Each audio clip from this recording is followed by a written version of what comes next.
Mom Training Podcast with Diana Ballard. Okay, so what do you know about checks and balances, right? So there are different systems set up all over the world about how to make sure something's balanced, how to make sure that, it's not crossing a line over here, not crossing a line on the other side. So do you have checks and balances in areas of your life like finances?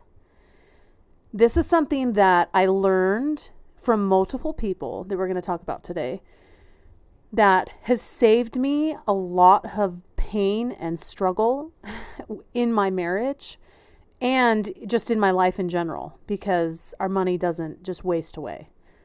So what form of checks and balances do you have in your finances? Are you going through your finances, checking things out? Are you talking with your husband?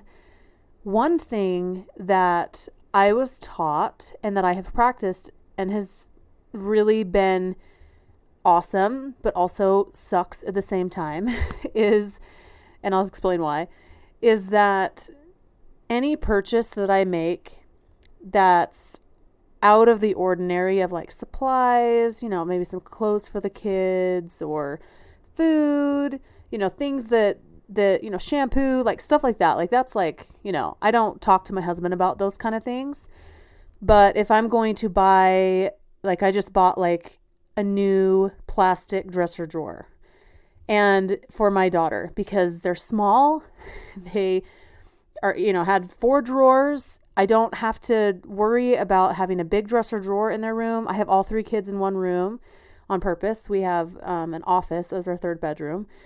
And so we have to really condense things, and only the amount of clothes that fit in that high quality plastic dresser drawer for each child is what they have. Okay. And that's what they choose from. That's what they use. And it helps the room stay a lot more organized. But my daughter had been using these like shelves, these plastic shelves that you kind of like put together with little pieces. I don't know if it makes sense. Like it has, you can build your own structure with it. Okay. There's like pieces and little connecting things that you can build. And so she has this shelf that she's been keeping her clothes on. And then she has one section where she puts all her arts and crafts and her special things. And her clothes have gotten pulled out. I mean, for her to be able to look for a shirt, she has to pull all of the shirts out of this like little cubby that she has to find the one shirt that she wants. And so I have been thinking about for a long time how I've wanted to get her a little plastic dresser drawer like I have for my 2 sons, because it helps keep the clothes contained. My 3-year-old likes to pull everything out every once in a while as well, but hey, we're still working on that. But her clothes could more easily be organized in drawers that she could open, be able to kind of dig through to find what she wants instead of having to pull everything out. So I'm just trying to find out solutions of how I can keep less clothes on the floor and more clothes in her drawers and where they're supposed to be. Okay. So I looked online and I found a dresser drawer that was the brand like I have for my sons. It wasn't the same color, but I was like, you know what? This one has 4 drawers. My sons only have 3. This is perfect. She wants to organize. She can put her tights in one and tutus and whatever else. It'll be nice for her to have 4. Okay. And it was only $62. And I brought it to my husband and said, hey, I'm thinking about getting this. To me, it was not that big a deal. Okay, but he gave me some resistance on it. Okay, which was not my favorite thing, obviously. Okay, so here comes the checks and balances. Okay, this is the example for you. So we had to have a conversation of why and what was, and we had to work it out. And I did end up getting the dresser drawer, but it came with some conversation. It came with some uncomfortableness of, the emotions that can come of feeling, oh, well, I just want to get something, but I'm gonna check in with my husband because I check in with him with anything other than my normal things that I buy. And I know that could tip some of you off. Like that could make you like really mad to even think about that. I can do whatever I want. I can spend whatever money I want. I don't have to talk to him when I want to. Okay. Well, all I know is in the research that I've done, the more the couple is involved in the finances together, the more that they have checks and balances and being able to communicate with each other of, hey, I'm going to buy a new tool. Hey, I'm thinking of buying this new hobby or this new desk or things like that.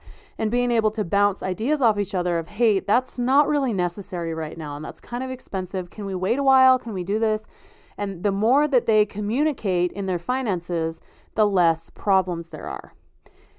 The relationships that I have studied over the last 9 years, the ones that have the most fights with money, the ones that have addiction to spending, the ones that literally buying things is like their next high, there is a lot of problems in that marriage. And it's more than just the money. It's how much stuff is around the house. How many things are bought that are never used because there's no checks and balances. There's no conversation back and forth of, hey, I'm thinking of buying this. Why? You don't even really need that. Okay. And then there might be moments where it's like, oh, okay, cool. Yeah, I'm on board with you. That's great. I think that's a good idea. Okay. So it doesn't always have to be resistance, but don't be afraid of a little bit of resistance when you're trying to balance out your finances. And maybe you don't have a spouse and maybe you're on your own. What kind of checks and balances do you have? How are you checking yourself that you're not overspending, buying a bunch of crap that's going to sit in your house or in your storage unit or out in your garage or in your attic or in a closet or clutter up all over your child's room? I mean, what checks and balances do you have? Okay, communicating with our spouse is a great way to have checks and balances. Okay, another checks and balances that you can have, I recommend more than one, okay, is being in your finances, seeing what you're doing. Okay, and we've talked about that. You go in and see what exactly you're spending money on, and man, that should nip your butt. You add up in a month's period of time how much money you've spent and what's it for, then you're going to be like, oh gosh, I really need to get on that. And eventually it's going to hurt bad enough. It's going to sting bad enough for you seeing that it's like, yeah, I'm going to stop doing that. But I will tell you, the best way that I have found for checks and balances in my finances is involving my husband in everything that I do with finances. So, for example, I'm going to give you a couple more examples, I guess. So, we have a cash stash in our house that's like when we go buy things that are used, or we, are paying someone for their services that come help us mow our lawn, or, just different things like that. It's not very much, couple $100, but it gets used regularly for different things. Like we're going out somewhere, we're going someplace you can only pay cash, whatever. And so when I replenish that, that's part of my conversation for finances. Hey, went through and did the finances. Go ahead, here's the numbers. I also pulled out, $60 to put back in the cash stash to get it back to $200, things like that. So being able to let him know, hey, this is exactly what's going on in the finances. If I'm going to take out a chunk of money for myself, that is something I definitely am talking to him about. Because the thing that I want most in my marriage is trust in finances. And I mean, there are lots of things we could want in our marriages, but trust in finances is huge. Okay. As I studied families, moms, relationships, before I got married and even through now, like continuing going, finances are one of the biggest problems in marriages. Those are where you're going to find the most fights, the most contention, the blaming each other when there's a problem. I mean, I just cringed when COVID hit and a lot of people lost their jobs. People didn't have savings. I mean, people that I would never have expected to get divorced did during this crazy season. And not like a ton of people, right? Like I'm optimistic that people are still working things out or whatever. But a good handful of them were ones that lost their job and had absolutely no savings.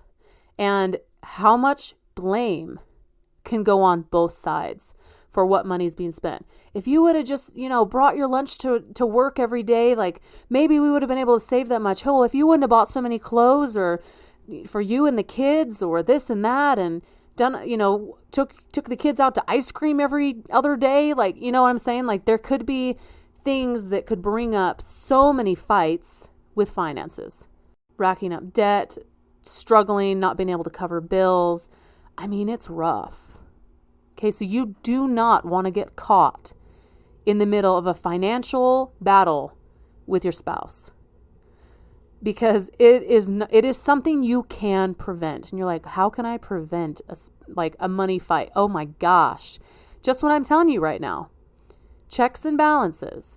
Are you communicating with your spouse? Are you saying, hey, this is what we're going to spend money on? Hey, this is what the food budget is. Hey, this is exactly what our bills are each month. For some reason, we're bleeding out $150 to $200 a month, and I am not exactly sure why. Let's go through the finances. This should be what our thing is. Oh, okay, we bought an extra thing here. We went to go visit a friend that lived farther away. Okay, gas costs more.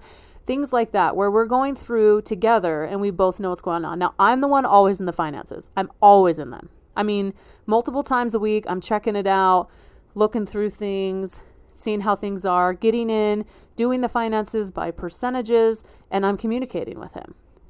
Okay. And I'll tell you, having to communicate all of my spending things with him kind of does rub me raw sometimes. I'm going to be straight up, because I mean, how many times are we like, I just want to be able to buy something without there being like a problem or a conversation.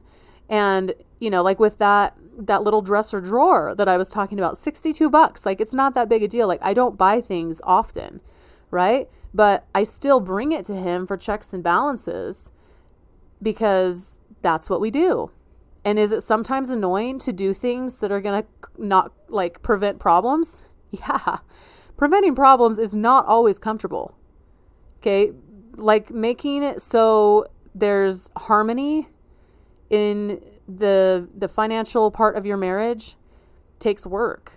And sometimes it's uncomfortable. Sometimes it's addressing, hey, we've been spending way too much money here, or can you pull back spending here? It's really something that might be a little painful in the moment, but overall, in the end, it is so much better to have more money saved than not. And I'll tell you, when we lost our job in October of 2020, and luckily, praise the Lord, we were only unemployed for 3 months. I mean, we had a pretty good amount of savings, and that money went quick. I was shocked to see how fast the amount of money that we had went when there was no more of main money coming in, right? Because my money that I make is on the side. It's a completely different bank account. It's for fun. If it was needed, I could totally bring some over to our regular account. But I mean, money can go really fast, whether that is a $15 shirt every once in a while, going out to eat a lot more. I mean, money can waste away super fast if we're not careful. So what checks and balances do you have? What do you have in place to help you stay focused in your finances, to prevent problems in your marriage and in your life? Really important. One of the top things marriages struggle with.